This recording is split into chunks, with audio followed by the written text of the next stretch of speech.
Ethan, after 20 years, your position as senior network architect is being eliminated. Effective immediately, Marcus Thorne, my boss, stated, his eyes avoiding mine. Ms. Albright from HR sat beside him, a picture of practiced sympathy. Clear out your desk by end of day. The words landed like a punch, but my face remained a mask. I just nodded. I understand. No arguments, no bargaining, no visible reaction. Back at my cubicle, the younger engineers I'd mentored avoided my gaze. News travels fast. As I packed, family photo, daughter's pen holder, lucky baseball cap. Sarah Jenkins, our lead systems administrator, hurried over. Ethan, this is crazy, she whispered, aghast. You built this network. I shrugged. Times change, Sarah. But not like this. Her quiet outrage was a small comfort. It's fine, I lied. 20 years into 3 boxes. The drive home was a blur. Emily knew instantly. That night, sleep was impossible. In the den, my personal laptop hummed to life. He had no idea. The air had changed months ago, a slow chill creeping into the familiar warmth of Titan Logistics. About 6 months back, Marcus brought in Olivia Chen, a consultant with a vocabulary full of synergy and disruption. Their hushed meetings in glass-walled conference rooms became a common sight. Then, 3 months ago, the project emails for the new data migration strategy, something I should have been leading, started bypassing my inbox. A month later, routine attempts to access certain core router configurations, tasks I'd done 1,000 times, met with access denied. Subtle, but the message was clear. I wasn't stupid. I'd started making encrypted personal backups of my critical network diagrams and vital system configurations weeks ago, labeling the drive contingency notes, just in case. I also quietly began archiving unusual admin access logs, particularly around the server racks above, housing our financial transaction systems. The definitive alarm bell, though, was finding Olivia's IT department restructuring, Phase 1, draft on the shared printer 2 weeks ago. My name, my role, was nowhere on it. That's when the vague unease turned into a cold certainty. I joined Titan Logistics when it was just Titan Trucking, a regional player with a handful of dusty servers in a closet. I was 32, full of ambition. I still remembered the smell of new plastic and the low hum of the first real server room I helped build, the blinking green lights a promise of the future. Over 2 decades, I'd designed and implemented every iteration of this company's network, from clunky coaxial cables to the fiber-optic quad network backbone that now connected 50 depots nationwide. I'd personally overseen 3 nerve-wracking data center moves. Once, during a Christmas peak, a catastrophic fiber cut threatened to paralyze our entire operation. I worked for 36 hours straight, rerouting traffic through backup links, my hands shaking from coffee and exhaustion, but we didn't lose a single shipment. Emily used to joke that the glowing server racks were my other children. She wasn't far wrong. That network was my legacy, stable and robust. Now, in Olivia's jargon-filled reports, it was just aging infrastructure. The Titan I joined valued grit and know-how. Old Man Hemlock, the founder, knew every driver by name. He'd wander into the server room, marveling at the blinky lights, and ask how he could help. Marcus Thorne, who arrived 5 years ago with his MBA and slick presentations, called us human capital assets. He talked about optimizing workflows and leveraging big data, but I doubted he could patch a cable. I'd tried to explain the intricacies of our custom-built logistics tracking system, the years of layered security protocols. "We need to be agile, Ethan. Forward-thinking," he'd counter, his eyes glazing over. His push for untested, off-the-shelf cloud services, often with glaring security holes I'd point out, was a constant battle. He saw my caution as resistance, my experience as baggage. His God was the bottom line, even if it meant cutting corners on the firewall rules that protected our most sensitive client data. The distancing was gradual, then sudden. Marcus started holding next-gen strategy huddles with Olivia and a couple of junior engineers I'd mentored, my own invitations conspicuously absent. My carefully drafted proposals for crucial network resiliency upgrades were perpetually under review, gathering digital dust. Then came the comments, always overheard, never direct. "Ethan's a great guy, solid, but we need more dynamic thinking for the new platform," Marcus once told Olivia, loud enough for me to catch as I walked past his open door. The slights became more overt. During a major vendor presentation for a new routing system, I raised a valid concern about potential latency issues impacting our real-time tracking. Marcus waved a dismissive hand. "Olivia's team has vetted this, Ethan. Let's stay on script." Soon, I wasn't even invited to meetings where network capacity was a core agenda item. Key responsibilities, like planning the network side of new warehouse integrations, were handed to a fresh-faced graduate, with Olivia guiding him. The final, undeniable signal was that restructuring proposal. It wasn't just about being phased out, it felt orchestrated. The secrecy, the sudden sidelining, it was the corporate equivalent of a shiv in the ribs. The day I found that document was the day I knew my time was intentionally being brought to an end. The morning after the axe fell, the silence in my home office was deafening. No urgent pings, no network alerts, just the low hum of my personal rig and the bitter taste of betrayal. Emily brought me coffee, a silent acknowledgement of the storm brewing inside me. She knew I needed to process. "Going to run some errands," she said softly after a while. "Shout if you need anything." I just shook my head. Once she was out, I went to my desk, unlocked the bottom drawer, and pulled out the contingency notes drive. Titan Logistics had a strict policy about company data, but years ago, during a major security overhaul, I'd argued for, and gotten approval for, maintaining offline, encrypted backups of critical network configurations and diagnostic logs. Standard disaster recovery protocol. They'd forgotten. I hadn't. I plugged the drive into my machine, my personal archive. Encrypted, of course, years of network diagrams, security audit summaries I'd prepared, and, crucially, archived transaction logs from some of our older financial interface systems that I'd flagged for performance anomalies months back. No one else bothered with these legacy systems. I started digging. It wasn't long before something snagged my attention. A recurring series of payments to a vendor named Synergy Tech Solutions. The name itself was a red flag, echoing Olivia Chen's corporate buzzword, bingo. Nearly $600,000 over the last 10 months. The services listed? Advanced Cloud Analytics and Optimization. Vague. The payment authorization seemed to trace back to a newly established cost center, one I didn't recognize. I ran a quick search on Synergy Tech.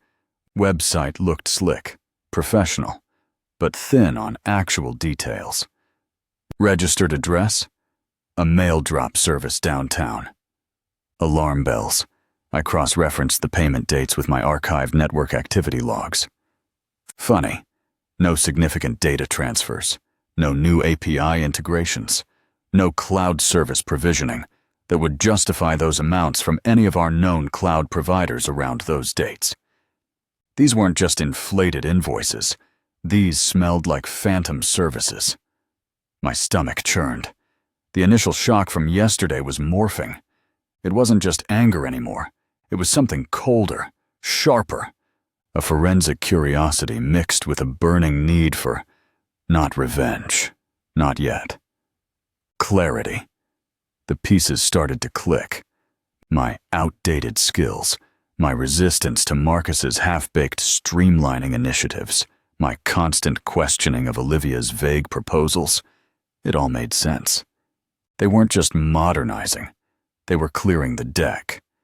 They needed me gone because I was the one guy who might actually look at the server logs and ask, "Hey, what the hell is this?" They probably figured I was just some over-the-hill network guy, too heartbroken or too clueless to connect any dots. Big mistake.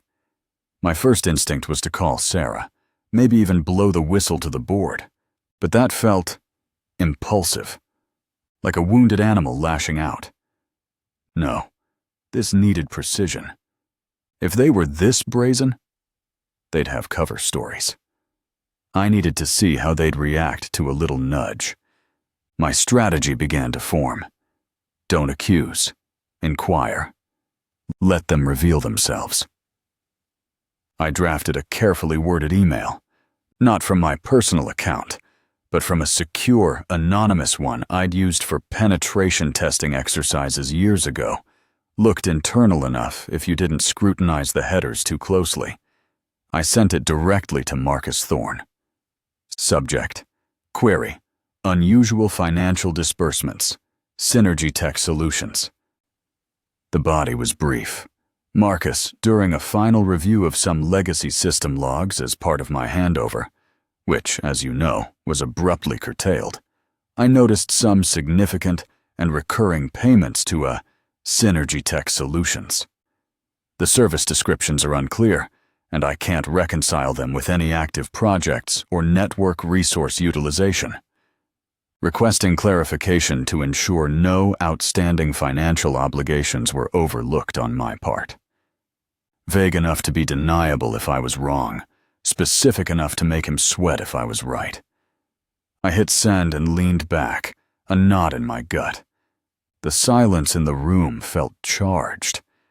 It didn't take long. Less than 20 minutes later, my burner phone, another relic from old security drills, buzzed. Marcus's number. I let it go to voicemail.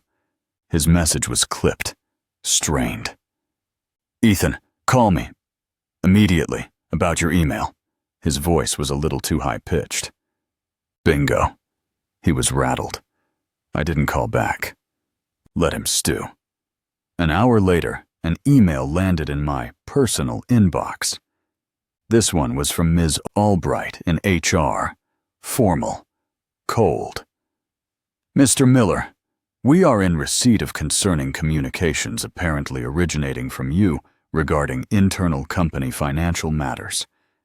Please be reminded that as per the terms of your employment and subsequent separation, you are bound by a confidentiality agreement. Any attempt to disseminate proprietary information or make unsubstantiated allegations could result in legal action. We trust you will govern yourself accordingly." Threat. Classic. They were already trying to build a narrative. Disgruntled ex-employee. Good to know. They hadn't even offered a separation agreement to sign yet, so her reference to it was pure bluster. The big fish called around lunchtime. An unfamiliar number on my personal cell. "Ethan, Arthur Davies here." The CFO. I'd only interacted with him a few times, mostly during budget presentations. His voice was smooth, almost an oily calm. "Marcus tells me you have some concerns about a vendor payment. An oversight on our part during your transition, perhaps." "Perhaps," I said, keeping my voice flat. "Look," Davies continued, a touch of steel now. "These things can be complex. Sometimes new strategic partnerships aren't widely socialized. I understand this transition has been abrupt. We value your 20 years of service, Ethan. Marcus might have been a bit hasty. We'd be prepared to discuss an enhanced severance package, a considerably enhanced one, in recognition of your contributions, and, of course, your discretion moving forward. The carrot after the stick. They were offering to buy my silence about Synergy Tech. This was more than just Olivia and Marcus. This went higher. "I appreciate the offer, Arthur," I said, "but my only concern is ensuring Titan's assets are protected. I'm sure you understand." I could almost hear him grinding his teeth. "I think you're making a mistake, Ethan," he said, the velvet glove coming off. "A serious one." "I'll take my chances," I replied, and hung up. They thought I was after a bigger payout. They were wrong. The pressure was on, but so was my resolve. I needed something more concrete on Synergy Tech, something undeniable that linked it directly to the decision makers. I went back to my contingency notes. There was another set of archives I'd kept, system access audit trails for privileged accounts on financial platforms. We'd implemented tighter logging after a minor compliance scare a few years back. I started cross-referencing, and there it was. Arthur Davies. 2 weeks before the first Synergy Tech payment, his account had requested and been granted direct approval override privileges within the primary payment authorization system, a level of access usually reserved for system admins during maintenance, not for a CFO's daily use. The request reason? Emergency vendor onboarding protocol testing. It was a smoking gun, showing intent and capability. They weren't just siphoning money. They deliberately altered system permissions to facilitate it. This wasn't just incompetence, it was calculated. My fight had just found its first solid footing. The CFO's clumsy bribery attempt confirmed it. Synergy Tech wasn't an isolated incident. It was a symptom. I spent the next 2 days glued to my screen, fueled by coffee and a cold fury, diving deeper into the terabytes of archived data on my contingency notes drive. If Synergy Tech was their primary play, they might have a secondary. I started cross-referencing payment gateways, vendor setup dates, and, crucially, those system access audit trails Arthur Davies had so conveniently used. Then, another name popped. Apex Digital Strategies. Different name, same MO. Shell company, registered to another mail drop. This one was newer, only active for 6 months, but already siphoning off close to $300,000 for next-gen platform integration consulting. Consulting that, according to my deep knowledge of our network and ongoing projects, simply wasn't happening at that scale, if at all.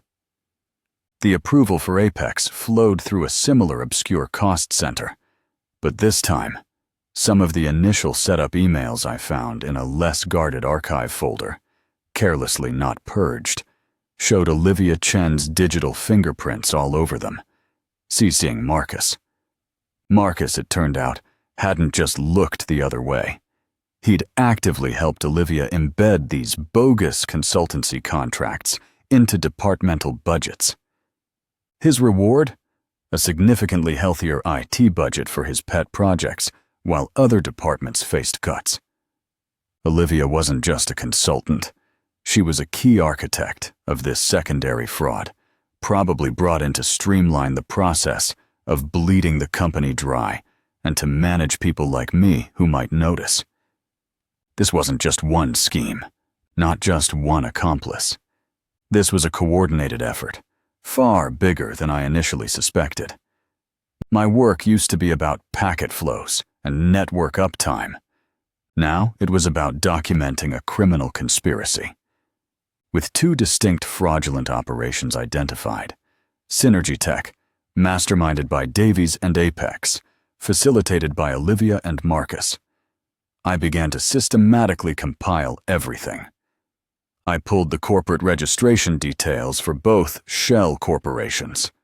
I created spreadsheets detailing every suspicious transaction, dates, amounts, and authorizing accounts, cross-referenced with logs showing no corresponding service delivery. I highlighted Davy's admin privilege escalation and the email chains implicating Olivia and Marcus in the Apex scheme. The digital breadcrumbs were everywhere once I knew where to look. It all went into a single encrypted folder. Titan Internal Review M. This wasn't just a hunch anymore. This was a detailed map of their greed, ready for someone who would actually act on it. I felt a grim satisfaction. They thought they were being clever. They just weren't thorough. Friday morning. Sending this to the entire board felt too much like a disgruntled employee lashing out. I needed an insider, someone with integrity and clout. James Henderson came to mind, a board member I'd worked with briefly about 5 years back during a critical data center migration. He'd struck me as sharp, no nonsense, someone who actually read the reports put in front of him. I found his direct line from an old contact list. He answered on the third ring. Henderson.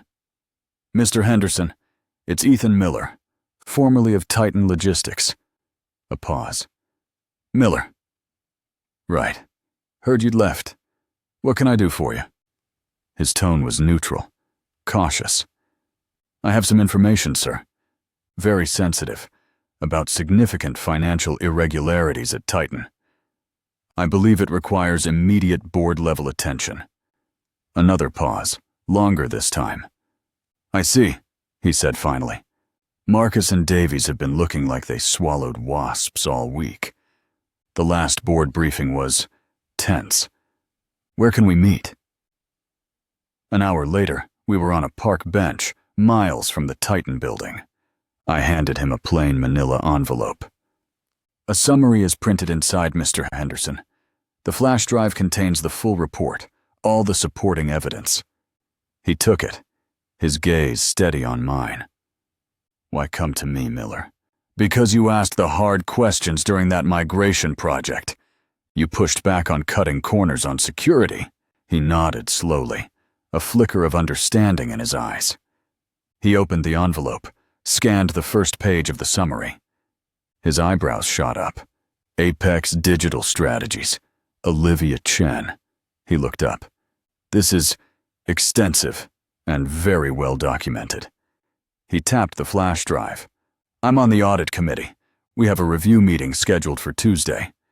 This, he gestured with the envelope, will be item number 1, albeit off the official agenda for now. If this is even half as solid as it looks, Ethan, there will be hell to pay. I felt a knot in my stomach loosen slightly. Finally, someone was listening. I was just pulling into my driveway later that afternoon when Emily met me at the door, her expression tight. Ethan, Olivia Chen was here about an hour ago, looking for you. Said it was urgent. My blood ran cold for a second. Olivia coming to my house? They were panicking. Badly. What did you tell her? That you were out indefinitely, and I had no idea when you'd be back. She didn't look happy. Good. Let them sweat. They knew I had something, and Davies or Marcus's inability to shut me down must have sent Olivia into damage control mode. Their desperation was making them reckless. The game was escalating. The weekend felt like the calm before a hurricane. I'd prepped everything. James Henderson confirmed the audit committee meeting was set for Tuesday, 10 a.m. My meticulously compiled report, Titan Internal Review M, was already in his hands. But I wasn't leaving it all to one man, however principled. As a backup, and to ensure full transparency, I'd scheduled an email. Using another one of my old secure, untraceable accounts, a message containing the full report was set to hit every single board member's inbox at precisely 9:55 a.m. Tuesday, right before Henderson was due to speak. No turning back. My evidence was solid, immutable logs showing financial transfers, records of shell corporations, and Arthur Davies's compromising system access audit trails. I felt a strange mix of nerves and grim resolve. Tuesday morning, I was in my home office, coffee going cold, staring at the clock. 9:55 a.m. Email sent. Payload delivered. The game was on. I imagined the scene. Board members opening the email. The sudden shift in the room's atmosphere. At 10:15 a.m., my burner phone, the one only Henderson had the number to, rang. "Ethan," James Henderson's voice was low, urgent. "It's hit the fan. Your email landed like a bomb just as I was about to present. They're reading it now." Stunned silence, mostly. Davies looks like he's seen a ghost. Marcus Thorne is white as a sheet. He paused. "Legal counsel has been summoned. They're talking about bringing in external forensic accountants immediately." I just listened, my heart rate surprisingly steady. Professional. Calm. That was the play. By 11:30 a.m., Sarah Jenkins, my old ally, sent a coded text to my personal phone. "Chaos here. Exec wing locked down. Rumors flying. Heard fraud. And emergency board session." "You okay?" I replied with a simple thumbs-up emoji. Let them wonder. The initial shockwave was critical. They needed to feel the ground disappear beneath their feet before they could even think about damage control or trying to discredit me. Marcus frantic. Olivia's cool cracking, probably. Davies cornered. Justice was afoot, even if it moved through corporate channels first. Late afternoon, Henderson called again. "Okay, preliminary assessment is in," he said, his voice tired but firm. "The board is taking this with extreme gravity. Based on your evidence, they're looking at a combined embezzlement from Synergy Tech and Apex that could easily top $1 million. Possibly more once the full audit gets going. The potential material impact on our financials is significant, not to mention the reputational damage." He sighed. Davies tried to spin a story about unauthorized tests by rogue elements. Olivia Chen claimed she was just a consultant acting on directives.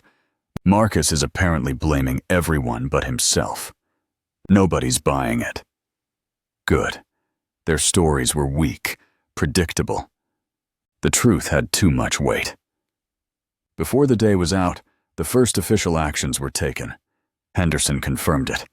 Arthur Davies, Olivia Chen, and Marcus Thorne have all been placed on immediate administrative leave, pending a full, independent investigation. Access revoked. Company property secured. The board has authorized an emergency incident response protocol, bringing in a top-tier firm to conduct the forensic audit, starting tomorrow. They're also prepping a statement for any regulatory bodies, just in case. A quiet satisfaction settled in. This wasn't just about me anymore. It was about the integrity of the place I'd given 2 decades to. The wheels of justice, once set in motion by truth, grind exceedingly fine. My own future? Unclear. But for now, watching the parasites get flushed out was enough. The dust hadn't fully settled from the internal explosion I'd triggered, but the calls started coming. Not from headhunters this time, but from Titan Logistics itself. James Henderson, his voice carrying the weight of the board, but also a hint of relief, was on the line. "Ethan," he said, "the board has met. We've cleaned house as you are, or no. And we've created a new position, Chief Information Security Officer, reporting directly to the audit committee, and by extension, the board. We want you." I sat in my home office, the same room where I'd felt the sting of betrayal just weeks ago. Emily watched me, a knowing look in her eyes. Kisso. It was a hell of an offer, a quantum leap from senior network architect. My mind raced. Could I go back to the place that had so callously discarded me? But then, this wasn't the same place, was it? The cancer had been excised, and the thought of building something truly secure, something impenetrable from the kind of rot I'd uncovered, that had a certain appeal. I need to think about it, James, I said. And if I do consider it, there will be conditions. Emily squeezed my shoulder when I hung up. What kind of conditions? She asked.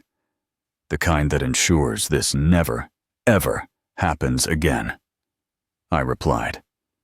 A few days later, I sat across from Henderson and 2 other board members. I laid out my terms. First, full oversight and authority over all cybersecurity protocols and infrastructure across the entire organization. No exceptions. Second, an independent budget, non-negotiable, approved directly by the committee. Third, a direct reporting line to the audit committee, with quarterly personal briefings to the full board. And fourth, final say on the hiring and dismissal of key personnel within the security division. I paused. This isn't a figurehead role. If I come back, it's to build a fortress. Henderson exchanged glances with his colleagues. There was a beat of silence. Those are significant demands, Ethan, one of them said. The damage caused by the lack of them was significantly more, I countered. Henderson finally nodded. Agreed. All of it. Welcome back, Mr. Miller. Or should I say Mr. CISO? Fast forward 6 months. New title, new team, new purpose. My corner office on the executive floor felt worlds away from my old cubicle. My days were now a blend of high-level strategy sessions, reviewing vulnerability assessments for our global network, and deep dives into threat intelligence reports. I'd brought Sarah Jenkins up with me, promoting her to Director of Network Operations. She was a natural leader, sharp and dedicated, and had been instrumental in helping me stabilize things after the incident. The atmosphere in the IT wing had shifted too. The hushed fear that permeated after Marcus, Olivia, and Davies were frog-marched out had slowly given way to a focused diligence. My team knew I had their backs, but they also knew I wouldn't tolerate cutting corners. Respect, I was learning, was earned not through fear, but through unwavering competence and clear, ethical guidelines. Our first internal audit under the new regime came back clean, a testament to the new systems and, more importantly, the new culture we were building. We even got our new budget for enhanced threat detection software approved without a single query from the board. The impact was broader than just IT. Titan had clawed back nearly 80% of the stolen funds, a painful but necessary process. Arthur Davies, faced with irrefutable evidence, had pled guilty to embezzlement and was now learning about different kinds of firewalls. Olivia Chen, arrogant to the end, fought the charges but was convicted soundly. Her slick presentations didn't sway the jury. Marcus Thorne? His career was toast, his reputation in tatters, and Titan was pursuing civil action to recover every dime he'd enabled to be stolen. The company had implemented a new, robust whistleblower policy, with clear channels for reporting wrongdoing, directly inspired by my unconventional approach. It sent a clear message. Integrity wasn't just a buzzword here anymore. Emily asked me one evening, as we sat on the porch, "Are you happy, Ethan?" I watched the fireflies blink in the twilight. The burning anger, the cold fury that had driven me in those initial days, had cooled into a steady, quiet resolve. Happy? I don't know. Satisfied? Yes. Content? Mostly. I paused. I'm good, Em. Really good. The job they tried to throw me out of led to the one that, in a strange way, felt like it was always meant for me. The systems I built to protect them, which they took for granted, ultimately protected the company's soul. It wasn't just about patching vulnerabilities in a network anymore. It was about reinforcing the very foundations of the company. Some networks are just wires and code. Others are built on trust. Marcus and his crew had tried to build theirs on deceit. It collapsed under its own weight. We were rebuilding Titan's network, the human one and the digital one, with stronger materials this time. Trust, once shattered, is a damn hard thing to rebuild. But when you do it right, with transparency and unwavering ethical guidelines, it can become stronger than before.